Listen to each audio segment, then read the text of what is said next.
So Alex Hormozi recommends audio and reading at the same time. It's an interesting thing to do. Yeah, there's a whisper feature you can use on Kindle that will do that. I recommend anytime you are in the car, anytime you are eating food, or anytime you are in the gym, you should be listening at least 1.7 speed. Try to push it up to 2.0. And you should be doing, like, I've gotten to the point Good now. luck with this one, you guys. Yeah, I've gotten to the point where trust me, 1.0 sounds like people are drunk. I can't listen to 1.0 anymore. Like at 1.3, I'm like still annoyed. At 1.7, everyone sounds normal to me. At 2.0, it starts to sound like good, but I can still understand. Yeah. Some people at 2.2, I actually hear them better. And once you get to 2.7, a lot of people, it's going to be too fast. I can do 3.0 with certain narrators who are like really slow. Yeah. So that's the thing. When you do that, and then what I do is every chapter of a book, I write down one keynote on my phone. So do a set, heard a thing, write down hyphen, and then I write down the note, and then I go down to the next chapter. So if you look at my notes on like Bilzerian's book, The Setup, there's 94 chapters, there's 94 notes in there. That's generally what I do to kind of help me remember. Okay. And the other thing I do that really helps me is after I read a chapter in the book, I go explain it to someone else. Like I can talk to you right now about all the stuff I learned in $100 Million Leads that I just read. And those things are so incredible to help you. Like the fact that Alex Hormozi did $6 million in revenue the first year, $25 million the second year, ended up selling the business for $100 million. He's 32 years old, worth $100 million. Like these are numbers I remember these. Why? Because I just read the book last night and I remember these things and I teach them to other people. I'm sitting there explaining to my girlfriend, I was like, this is what we got to do. We got to do a low ticket offer. And she's like a world champion bikini model. She's like, what the fuck are you talking about? Like, what is he talking about? And so like that's essentially what goes on. So I listen to audiobooks because you can do other things while you're listening, and then I try to teach it to other people and take notes. That's generally the way I do it. And this is so crazy because this is exactly what I teach my guys when it comes to, you should always be listening to some informational YouTube video, just something that has to do with the crypto space.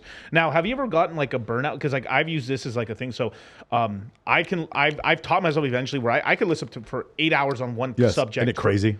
For like nothing. But I understand for some people, even there's some days where even I'm just like, God damn it, will you shut the fuck up sometimes? Like on some of these guys, because like you become so knowledgeable in a certain field that you start listening to, it just repeats itself over and over and over. So mix in some Clancy, mix in some Lee Child, mix in some George R. Martin. Bro, you're literally saying what I'm saying. Mix in some James S.A. Corey. God damn, mix in, I like to mix in fiction. For those of you who are super analytical, mix in some Andy Weir. I recommend The Martian, Artemis, and Hail Mary. Like those books are phenomenal. Especially on audio. Dune is another great one. Dune is perfectly fine. And what I love about it because most audiobooks, it's just one voice, right? Yeah. It's a fucking play. Well, same thing with Game of Thrones. Roy Dotrice does like several different, he's passed away since then. Oh, you remember the Pyromancer in season 2 who's had all the spots? He's actually the audiobook reader for the books. Whoa. He's phenomenal actor. Anyway, so when you do that, I try to mix it in and it's like a reward, okay? But some books are so good. Like for instance, I just finished Dan Martell's book, Buy Back Your Time. Every one of you who's reading this needs to read Buy Back Your Time. The beginning talks about basically this concept of do not hire to grow your company, hire to free up more of your time. If you did something that all it did was free up all of your time, you would eventually scale your company because you'd be more productive. Right. If all you did was the thing you wanted to do and spend all your time doing that. Like right now, I'm trying to get an assistant to help me with like the most. Like I still do invites for some of my parties. Like I have a VA. I'm training to do that.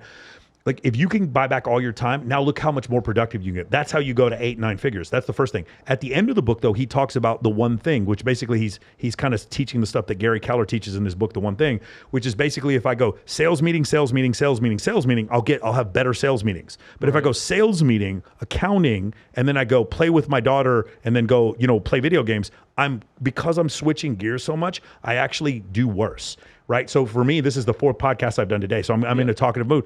So that's the kind of thing. Is that because it fucks up your flow state? Yeah. So but you're getting into a flow state because the human brain is really good at doing one thing for a long time, like driving. I can listen to audiobooks for hours. I'm like really good at that one thing. If you can train yourself to do this one thing. Yeah. So so for instance, if you don't like doing sales calls, stack them all in one day and get into the sales call mood and do that all on the Tuesday. And then Wednesday, it's all meetings. And then Thursday, it's all whatever. You see what I'm saying? Yeah. That is so fucking crazy. Because I don't know why when you started saying that, it just reminded me of this fucking like deep thought in my brain about that. I'd always, when I was really young, when I was much younger, when I was 18 or 19 years old, I used to work with my father. And I'd always notice like 4 hours into the job, we would just get so much more efficient and doing Yes, everything. of course. Because we'd be doing the same shit over and over and over, and then eventually like, oh, I got the fucking pattern now. And then everyone would be moving it super fast. The Powerful Engagement by Tony Schwartz and The One Thing by Gary Keller. Read those, and then it'll kind of explain. Oh, also Flow by Mihai Csikszentmihalyi. Those books will get you to understand this concept. Or you can just listen to what I'm saying, which is stack like tasks on top of each other, and you will get phenomenally good at whatever you're doing. So only fuck your wife all day, you guys. Fuck your wife. Wife fucking is only on Thursdays, and then just do it several times. Yeah, exactly. That's what I'm saying. Gatorade, water, and everything. People hate leg day. Well, I would only leg day is only going to be a certain day a week because that's when the hell is Christ, coming. Tom Platz. Yeah, some people hate. Some people I hate leg day. Dude, I've when had knee are you surgery. gonna get Tom? Dude, that is one guy I've always wanted to interview. He's on my fucking bucket list. I want to try and leg day with Tom Platz, and I want to have him on because like I was about to I was about to do like a little mentorship and stuff with like oh, what's his name? I just literally lost his name. I'm so sorry, but like basically there's this guy I was gonna like talk to and everything. I was gonna have him on my show, and then he passed away. What's his name? He's in the red pill space. And oh, you talking about Kevin Samuels? Yeah, I was literally like a day or two away from actually talking to him. I was gonna do something like on style. I wanted to talk to him and stuff, and then he just passed away a couple days later. And I was like, Jesus Christ, because I was fucking bullshitting around, just like literally, if you have the like, how would you recommend to meet important people or like how to get into? I know in the whole network, right? It's yeah. So this is one of the things I teach, man. Like again, this is another thing I'm going to tell you guys. If you have a product that you can explain away in two sentences or like in a couple hours in a webinar, your full product, you don't actually have a product. So give away your best stuff for free. So whenever I have my free course is so full of information. I don't hide stuff later. Okay. So your answer, this is a key thing. One of my favorite stories, I'm a war history buff, is General Hannibal at the Battle of Cannae. And General Hannibal, he's the one who took the elephants across the Swiss Alps. And then he defeated that Roman legion for a while. Then he got his ass kicked afterwards. But the point is, how did he defeat the Roman legion? He surrounded them. So how do you get the top people on your podcast? You surround them. So what I do is, for instance, I want Hormozi on. So it's going to be Bradley, Neil Patel.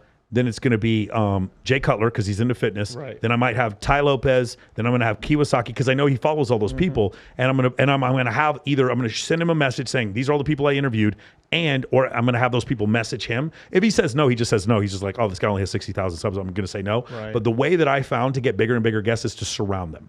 You surround them by like having all these people that they know say you need to go on this guy's show. Does that make sense? That makes perfect sense. So just think about the Battle of Cannae. How did they defeat they surrounded them. They got to the point where it's like, dude, everyone, I don't know who this guy is, but everyone is telling me to have him on my show. Right. And that's essentially what you do. It's like what happened with Andrew Tate. Remember, I heard of Andrew Tate and then everyone told me about Andrew Tate. Right. And then I got a message from Andrew Tate on Instagram, and then we started messaging on WhatsApp, and it was like, oh, now everyone knows. So now I got to have this guy on my show. You know what I'm saying? No, that is actually. So I've been doing. I don't know if I'm doing that deliberate of a thing, but I'm doing a somewhat of a version of that.